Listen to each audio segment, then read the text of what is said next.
चारुचम्पकवर्णाभां सर्वाङ्गसुमनोहरां नागेन्द्रवाहिनीं देवीं सर्वविद्याविशारदाम् नमः सिद्धिस्वरूपायै वरदायै नमो नमः। नमः कश्यपकन्यायै शङ्करायै नमो नमः। बालानां रक्षणकर्त्रै नागदेव्यै नमो नमः। नमः आस्तिकमात्रे ते जरत्कार्वै नमो नमः। तपस्विन्यै च योगिन्यै नागस्वस्रे नमो नमः। साध्वै तपस्यारूपायै शम्भुशिष्ये च ते नमः। इति ते कथितं लक्ष्मी मनसायास्तवं महत्। यः पठति नित्यमिदं श्रावयेद्वापि भक्तितः। तस्य सर्पभीतिर्वै विशोप्यमृतं भवति। वंशाजानां नागभयं नास्ति श्रवणमात्रतः।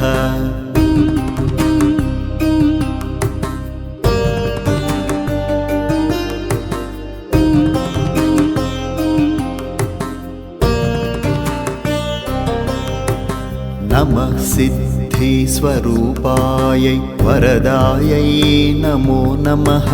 नमः कश्यपकन्यायै शङ्करायै नमो नमः।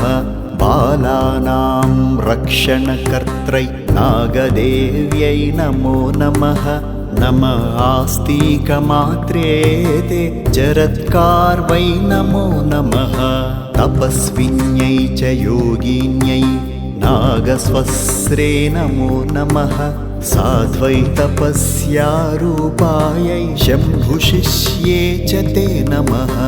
इति ते कथितं लक्ष्मी मनसायास्तवं महत्।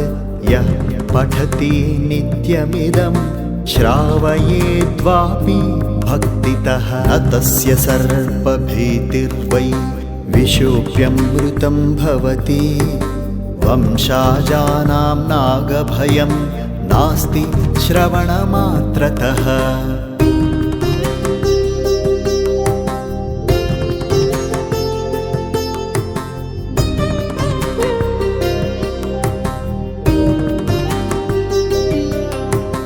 नमः सिद्धिस्वरूपायै वरदायै नमो नमः।